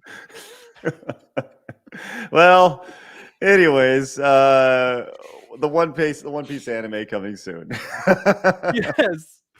All right. Good Lord. Hey, speaking of people dying, Matthew Perry. Tough stuff. Did you see the news about his death over the weekend? Yeah. It's sad. I can't say it's terribly surprising, but yes. It was confirmed that it was an accidental overdose of ketamine, which I don't know if you know a whole lot about ketamine, Raz0r, but even his drug addictions are 90s. Like, holy fuck. Do you know a whole lot about this drug? I remember learning about it in high school when they did the old drug education program thing, right? We had to wear the fucking drunk goggles and the high goggles and all. Well, you had to play video games in them, didn't you? Yes, dude, those things fucked up my eyes so bad. Dude, listen, I'm telling you right now, that's legitimately one of my, like, doing the funathon with these things. Immense regret. My eyes have not been the same since I did that. And I will not use these things again. They're just strictly a prop at this point. So anyways, but yes. I remember learning about it from there. I know the kids call it Special K. Well, so here's my experience with ketamine. I don't have any personal hand experience with it outside of when I went to Asia with Rooster Teeth when I worked for them. And one of the things that Jack, who worked for Rooster Teeth, I don't even know if he's still there, but whenever he went to a new country, he would get a tattoo. And on our last day there, he said, "Hey, I want to get a tattoo." And so the tour guides that we had took us to this guy's apartment where he was like apparently one of the best tattoo artists in the world, right? Or in the country or whatever. And we waited 30 minutes outside of his house, outside of his apartment. We go in and it's just an absolute mess. It's a mess. It's crazy. And there's this little boy. There's a little boy. He's probably 6 years old in this, and it's his son. So he wakes up. He's in a bathrobe and that's it, right? And Jack's trying to explain to him that he wants a Tetris block on his arm. That's all he wants is a Tetris block. Okay, and so the guy goes up and he's like, okay, he doesn't really understand what he's saying because he doesn't speak English, right? So he's trying to be translated through our tour guides. And right before he goes to give this tattoo, he gets out this stuff and it's ketamine, and he's chopping it up on his desk right before he gives this tattoo. And I'll never forget this. He's chopping it up on this desk. Below his desk is this child. And I remember thinking, like, this is the worst thing I've ever seen in my life, right? Because this kid is around this all day long. And somebody in the chat said, what is this story? I know. I'm literally like, how are all these things being combined? What the fuck? That's exactly what I was thinking the entire time. And Static Blue says, you can't make this up, right? You can't. So he's cutting this up. And he does his line. It does his line of ketamine or whatever. And then Jack's like, "Are you sure you want to like do this?" And his thing is like, "I do this way better when I'm on this." And it happens. And he does it in the middle of his living room. He's sitting there and he's doing his tattoo. And I just remember thinking, like, breaks out a rusty coat hanger, dips it in ink. I just remember thinking, this poor kid doesn't have a chance, No. And that was the saddest thing about it. We left there and I felt horrible. But it's like, what do? You're in a foreign country. You have your tour guides take you to this place, and they're extremely they're like, "Oh, we're so sorry. We're so sorry." But I remember thinking, like, that's the craziest thing I've ever seen in my life. Just this guy literally cutting up this illegal drug, this kid 2 feet below him on the desk. And then him going to give this guy a Tetris tattoo. It's like, what is even happening? Anyways, ketamine's bad, kids. Don't do it. Kind of a first world meets third world moment there. Right. But the whole thing about Matthew Perry is so ketamine slows everything down. It's like you probably shouldn't do ketamine and then get in a hot tub. That's probably one of those things. No shit. So it came out that Matthew Perry was, it says all at the high levels of ketamine found in his post-mortem blood specimens, the main lethal effects would have been both cardiovascular overstimulation and respiratory depression. So yes, but the sentence I love about this, which is just insane, drowning contributes due to the likelihood of submersion into the pool as he lapsed into unconsciousness. So he went unconsciousness, went face down, and that's how he was found, which is insane. So And he sent like his assistant out right before he did. Like, what a fucking retard. Like, this is almost like he couldn't have orchestrated. If he wasn't attempting suicide, he couldn't have orchestrated a better suicide. You know what I mean? Like, right. He could have been in there with like a toaster, a plugged-in toaster, and fucking been safer. It's crazy. Anyways. At least the toaster would have like jolted his heart, got it going. Wake up! Oh my God. So Matthew Perry is dead. Rest in peace, Matthew Perry, you drug-addicted fiend. Which is unfortunate. Crazy, crazy times. I think we need to break out the old Norm Macdonald tweet. What was the Norm Macdonald tweet? When Amy Winehouse died. Rest in peace, Amy Winehouse. We lost a true drug addict today. It's like calling it like it is, man. Calling it like it is. Now we don't know if we can say the same about this guy, unfortunately, as we bringing it back to video games here. As if you played Max Payne, you know this guy's voice, but James McCaffrey also passed away at the age of 65. The voice of Max Payne, no cause of death, but sad day, obviously. And this is one of the things that we're going to see more and more as we get older. All these people who are associated with these games that we loved and we played and we enjoyed, they're going to be dying, and we're going to see a lot more of this. How suddenly did he die? Huh? You know, that's a good question. Speaking of people who died suddenly, did you see? You're a basketball guy. You like basketball, right? You like sports? No. Okay. Not even almost. Do you remember? Well, you probably don't. There was a guy named Eric Montross back in the day, and he was a big 7-footer. Played for North Carolina. He's late 40s, early 50s. He just fell flat in his face just recently and ended up passing on. Even this weekend, man, it was crazy. Without going too into the conspiracy side of things, I hate saying conspiracy side of things, the non-mainstream perspective side of things, YouTube. I was watching a soccer game on the Premier League this weekend. Voluntarily? But listen, I like soccer, Raz0r. I like soccer. I used to play soccer actually when I was. Oh yeah, yeah, nice. I was watching this game, and I wish I had pulled this up too, because I had known we were going to talk about this today.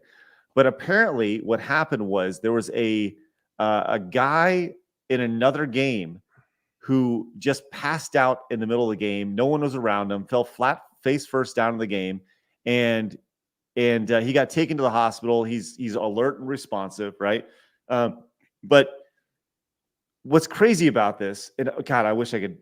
Let me actually see. Let's see if you can hear this really quick. Hold on. Because I recorded this. I recorded this on my phone, and I sent this to my brother because my brother's big on like the vaccine side of things. I want you to listen to this really quick because this is insane. This is the news report that came from. Tell me if you can hear this. Hold on, let's see. Oh, I restarted it. Hold on. Can you hear that? Not really. Okay, so. She mentions that this guy collapses. Okay. But then in the next sentence, she mentions that he did the same thing happened to him 6 months prior. And in the next sentence, she says, but there's no proof of the two coming they're correlated. It's like, are you serious? Like, are you serious? We're really doing this? If it were anything at all, not even medical, just anything. If I got in 2 car accidents 2 months apart, people would be like, what are you driving drunk? Is there a correlation here? Like fucking right? Right. This is basic pattern recognition, people. What the shit? I don't know. It's just crazy. Crazy to see, crazy to think. Anyways, all right. But we don't know if that's what happened to, just to be totally It's your clear. fault for noticing, Craig. I know I'm a bad person. But we don't know if that's what happened to James. He was 65, which was, retirement age in the United States, which, when retirement now means just fall on your face and die. So yeah, apparently, which is crazy. All right. We got a ton of super chats, ton of Rumble rants. Let's get through these really quick. Thank you guys very much for your support today. Let's start over on Rumble real fast. As Black Shirt and Jeans is pretty sure JonTron was called a racist because he revealed he followed Sargon or Carl Benjamin. Is that really why people are? That's whatever. It's crazy. I don't know. I follow Sargon. I fucking stream with Sargon sometimes. Sargon's a great dude. Yeah, I think I've seen that guy. I think I know who you're talking about. I have a good idea. Dude says Wild Arms are on the Super Nintendo, PS1, and PlayStation 2. Got a few of them in my collection. Thank you, dude. He followed up, says Left 4 Dead did the difficulty by how you played well with the director the best, but it still had difficulty levels. Thank you, dude. Appreciate that. And he followed up with says, I think the One Piece anime remake is from the Japanese side. The series has been around since the 480p era, so they want to upgrade the visuals as a celebration of the series. Okay. If it's good, doesn't need it. And Kratos El Gratos came in with a $69 direct donation. Says, I only 69 for Craig's insanely hard difficulty level. I finally got my replacement credit card, so I'll be making up for being MIA. Also, Mario Kart has rubber banding difficulty for as long as I can remember. Oh, that's a good point with the rubber banding for sure. But Kratos, thank you so much for your support. I think rubber banding is a little bit different than adjusting for skill level, because rubber banding, like you saw it in NBA Jam back in the day in the arcade, where if you got too far in the lead, the game just got insanely hard and you couldn't score anymore, and all of a sudden the other team was just scoring 1 million points. So I think rubber banding and adjusting for skill is a little bit different. But that's just me. Kratos, thank you very much for your support. I'm going to get these on the wall. Tomac, I got yours as well. You're going to go on the wall in just a little bit as well. Thank you very much. Raven the Red says, Gerard is the living embodiment of crapping your pants out of fear. Sweet Lemmy in heaven. That was embarrassing. I said when,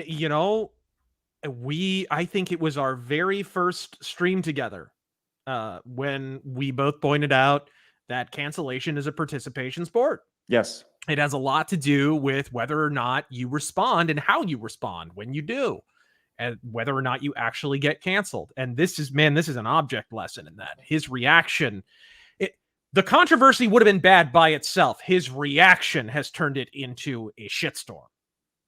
Right. I'm looking at the JonTron thing, because the next super chat's John Kanji says, what did JonTron do to call him racist? I don't know. There's an article from 2017. I guess he made some controversial comments during a live stream. So, because live stream's horrible, by the way. Thanks for tuning in, guys. MSCJ came in and says, Raz0r, I missed the campaign window for Ghost of the Badlands. How can I support the book and get a copy post-campaign?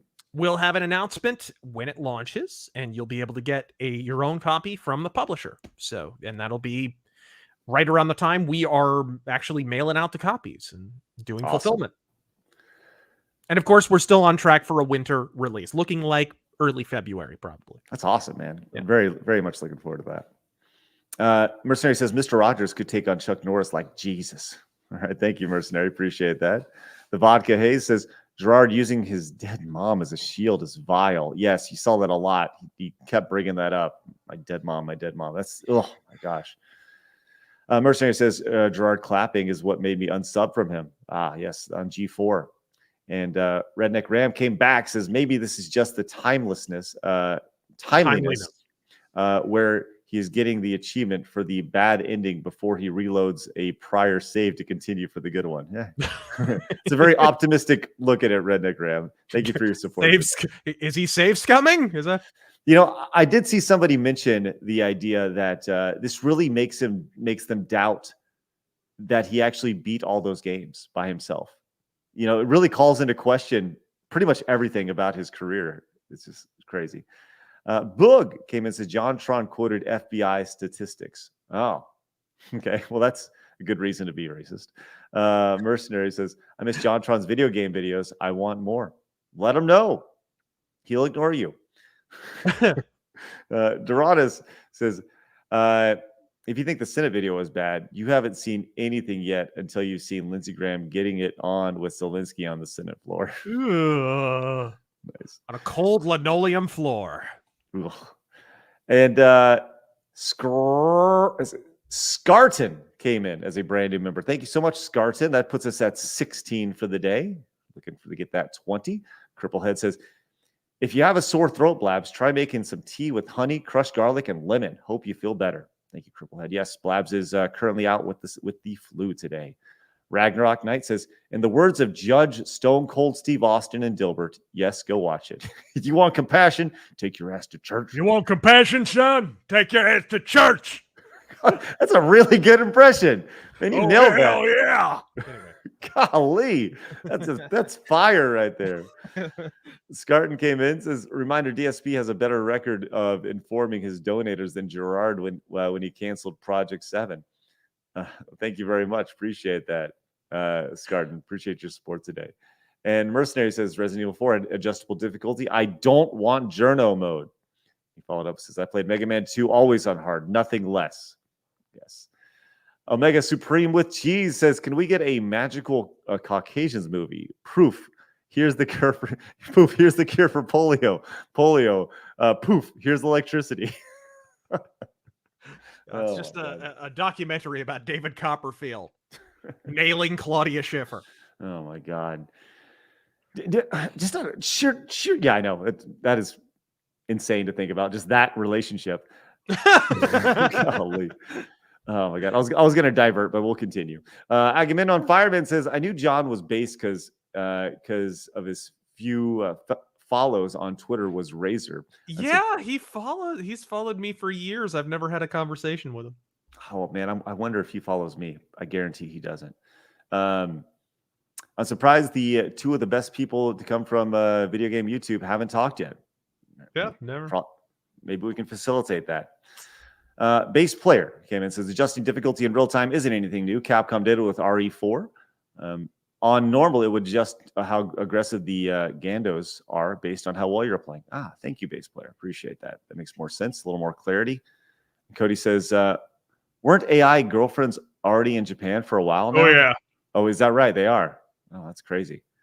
Elite Neo says, screw adaptive difficulty. As someone who grew up on classics Nintendo hard games, we got wrecked, but we practiced and got better. Get good, game journos. There you go, Elite Neo. Yeah, I still have no idea how me and my friend, when I grew up.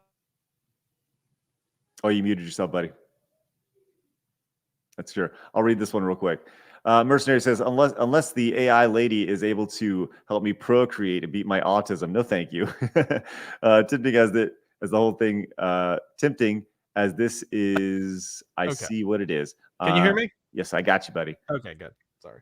Thank you. That says, I'll take forever alone over this. Mercenary, thank you. There's somebody out there for you. As I was saying, go ahead. The Nintendo hard difficulty. Grew up and, there was all those video game reviews on YouTube and everyone was talking about how hard Double Dragon 3 was. And I was like, me and my friend, it's like the only one we beat. That game was hard, right? Like, I don't remember hating like how fucking Nintendo hard it was, but it's one of those things where I feel like when we were kids, the difficulty of games was just kind of a given. We didn't emphasize it. We just kind of kept playing until we beat it. You know what I mean? Agreed. Yeah, it was just one of those things where, like, the first time I remember seeing difficulty in a rating scale was actually in GamePro. Remember they had that. I had a tweet about this the other day. The rating scale on GamePro was just a guy's face. It was like, and it was. And the first time I remember seeing that was actually the difficulty as a rating scale, something to include in a review was then. So you're right. It was never talked about. Gold, I can't even read your name. I'm sorry. Gold Ducat did nothing wrong. Thank you. Says, when AI girlfriends become ubiquitous, FMK, Siri, Alexa, Cortana. I'm sorry, I just butchered your name. Marry, kill, Siri, Alexa, and Cortana. Okay, who would you fire away? Who do you got there, Razor? Oh God. Kill Alexa because she's spying on me when I take a shit. Man, marry Cortana because she's kind of waifu material, and then fuck Siri. Fuck that bitch. She's always listening to me. Extra Zero says, Razor, don't forget that Bison gives an unwarranted C-section using his fingertips. That was the most out of Yes. What? Dude, you got to watch this movie. It's I guess I will. It's so bad. It stars Kristen Kruk as Chun-Li. Oh my God. Okay. Fucking the chick from Smallville. Like, what? Metastep says that's BS. You can't OD on ketamine. I don't know, I don't know Metastep. I'm just going based off what people say. That's crazy. And the Jetster says the updated OP remake could be good to fix the serious pacing issues. There's a fan project called One Pace that's been doing, which I recommend. That's interesting.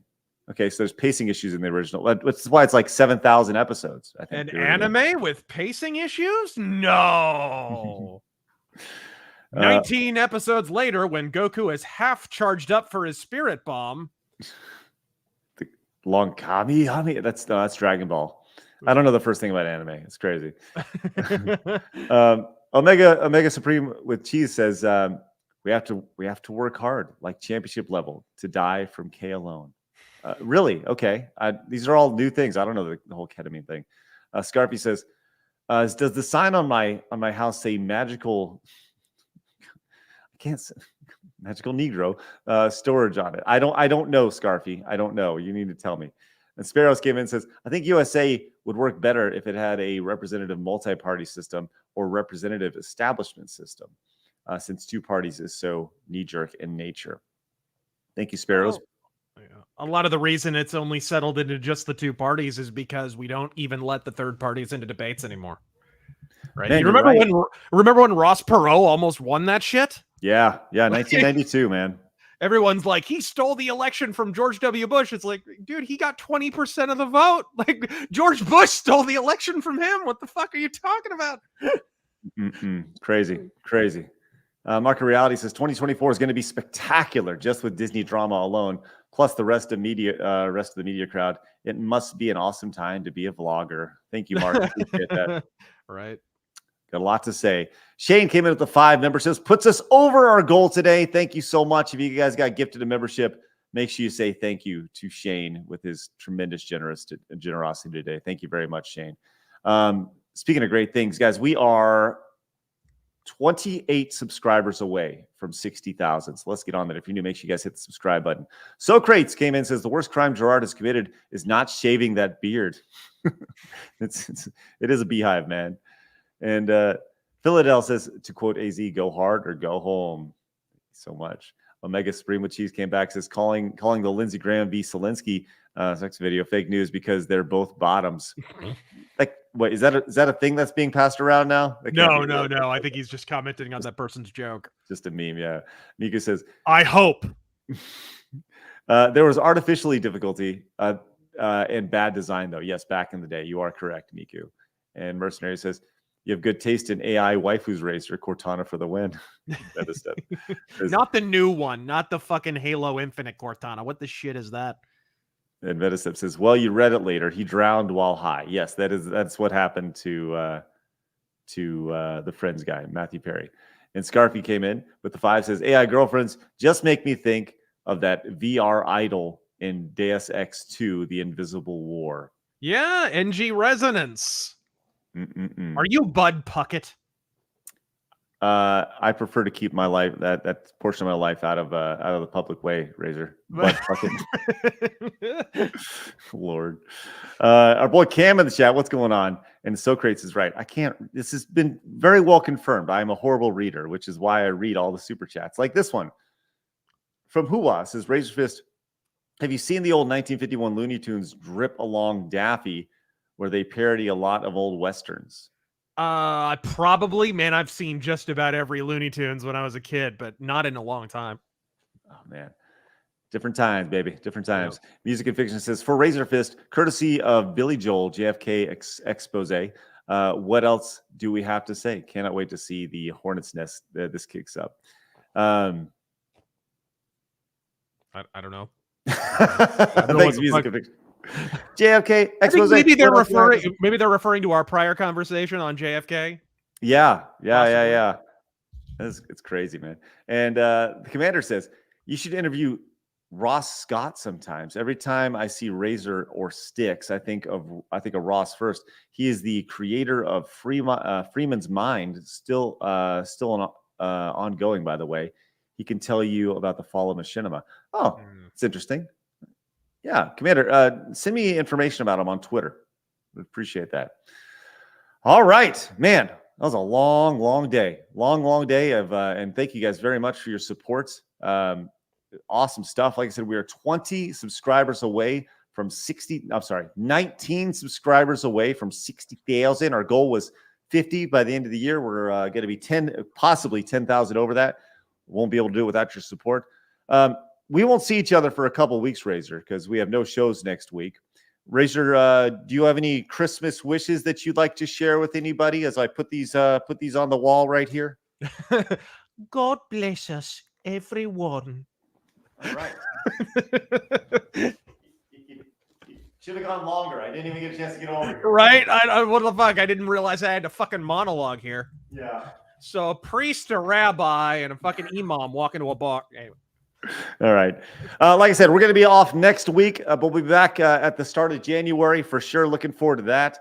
But we still will have shows the rest of the week. I encourage you guys, pop on in tomorrow. I'd love to see you guys. Tomorrow we got a great interview with this guy. His name is Danny Damien. He is a photographer. He is world famous, and he was a fan of Screw Attack back in the day. He wanted to come hang out, which is great. So we're gonna do a little chit chatting tomorrow. Raz0r, I appreciate you, buddy. I want you to have a safe Christmas, a safe holiday season. Enjoy it with your family. Yes, and be safe and be healthy and go out and shoot some guns while you're at it. I was planning on it, actually. Nice. What are you going to shoot? You got anything? I have ammunition for the Bergman. I am going to fire the Bergman, which means, by the way, that I may have the first firing Bergman model number 3 video in the history of YouTube. Wow. All right. Nice. Hey, out of curiosity, would you be interested in doing a big like gun shooting video if we got everybody together and like shot some weapons? Oh, dude, I'd love that. All right, cool. I know some people. We'll love to make it happen. All right. I like it. It's not Dick Cheney, is it? No. That'd be fun. We can shoot all sorts of fun targets. I know a lot of people in a lot of good places. All right. With that said, guys, keep Blabs in your thoughts. She's trying to get over the flu. That's why she wasn't with us today. We're going to make sure she's drinking lots of fluids and getting lots of rest. She said she wanted to work. She's in the back end. Yeah, there she is right there. Look at how nice that is. There she is. But she's still here with us. Guys, have a great rest of your day. I'll see you guys tomorrow when we're back at it for Side Scrollers. Back at it with Danny Damien. Wednesday, we got Adam and Flawed. Thursday, Chrissy Mayer. And then Friday, we'll finish up going into our holiday break with Melanie Mack. So with that said, guys, remember, people are going to try to keep you down. Don't let them. You guys got a goal. Go get it. See you guys later. Bye-bye.